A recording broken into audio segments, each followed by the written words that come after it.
song will stay this for a little bit? Yeah, it's just a song that kind of keeps me.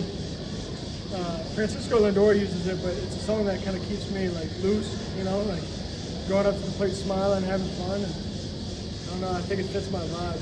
With you know me, it fits my vibe.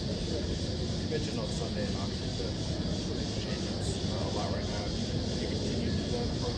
No, I mean I do it basically towards the scouting report today. I mean, just based off where I'm at in the season, like I've been sitting fastball a lot. It obviously depends on the count and whatnot. Depends on the situation, runners on base and stuff like that. But like today in that last at bat, I swung at a slider like in the dirt, like bad. And so that was his best pitch. And really, when he needed a strike to get ahead, that was his pitch to go to. And so I sat that the rest of the at bat. I saw it well, I hit it hard. So it just depends on the approach with the scouting report and stuff like that. But yeah, I've definitely been more committed and had more confidence in the approach of what I'm doing. Ken, I know you went left on left a couple times a couple weeks ago and got some signals off of it, a couple hits. Then you've gone back to right on left. What went into, I guess, that change both ways? So the reason left on left happened was only because I had been struggling for a little bit.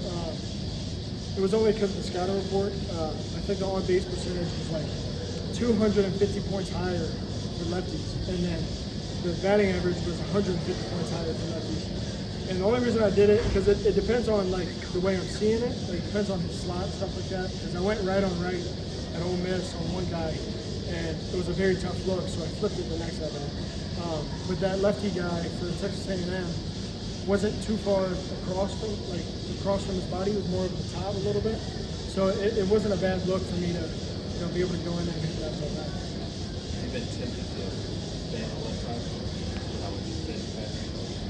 I mean, not really. I trust myself both sides. I'm definitely feeling better with like my process and stuff like that. Focusing on my process mentally. I think that's been the biggest thing.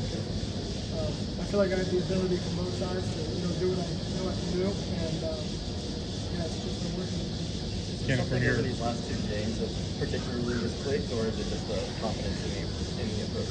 It's just confidence in the approach. Yeah, I mean, something definitely clicked, like my process and my routine, stuff like that. As far as like my prep work, been doing a couple new drills that have clicked that I've done in the past. Just sticking with it and having confidence in it. I've been journaling a lot.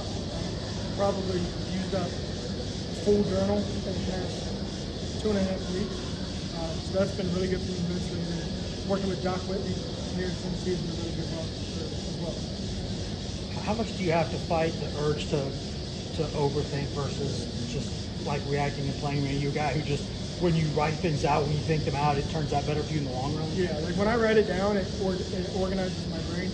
Just because the way that I think is very analytical. I like to sit there and analyze like almost everything, depending on what it is. But writing it down kind of shows me whether or not I need it, or if I need to think about stuff like that. Like if I read it and I'm like, oh, that's stupid, then I kind of just brush it off and move on. It's just been good for me to write everything down, organize my brain, and just move forward and play ball. Good to see from Dana, especially after getting out of the first inning. Yeah, no, he was good. He responded to that homer really well. We've been working on with him just staying centered mentally. Like he can get super amped up, right? I didn't all of you know that. And so just staying in that mental state of flow state, not wasting any energy, so he can prolong how long he's out there. And then he responded well to that homer and kind of changed up the game plan a little bit. Not really, but I started mixing in more pitches because through 100 heaters and 110 pitches in Ole Miss, so I think that they had an approach there. What's allowed him to get deeper in the game the last couple starts? Yeah, what I just said, just mentally, being centered mentally. He's really good when he's calm in the mind, but amped up in the body. And so that's probably been the biggest thing. That ball that you hit out from the right side, the 3-run homer, is that one of those ones that, there's a lot of times where you smoke the ball and it's just right at the guy, and that one kind of makes up for it a little bit because it looked like you didn't think you got a ton on it. Yeah, I mean, I barreled it. It went pretty high in the sky. The wind probably helped it a little bit, but I was confident that it was going out, just knowing I was 2 more. Was Kentucky as aggressive on those first pitch fastballs for Toyota as you've seen a team be this year? Yeah, I mean, I think everybody knows by now his fastball is, I mean, all of his pitches are great, but his fastball is really good. So he throws it a lot. So even when you are aggressive on it and sit it, it's even when they make contact. But I mean, I think everybody's got that approach of just being ready for the fastball. You know, luckily all of his stuff is working and also, you know, go with everything. Are you seeing Tanner start to find a rhythm here as Oh, he yeah. gets into the next pitches? Yeah, he threw the ball very, very well. I was very proud of him. He's gone through some stuff, like same thing mentally, like, you know, like some of the outings a couple weeks ago, he wasn't throwing it with conviction, I felt like. And tonight I was so proud of him because he was just shoving it in the zone, like throwing it as hard as possible, you know, what he should do because his command is really good. So if he just throws it like that, Thanks, Cannon.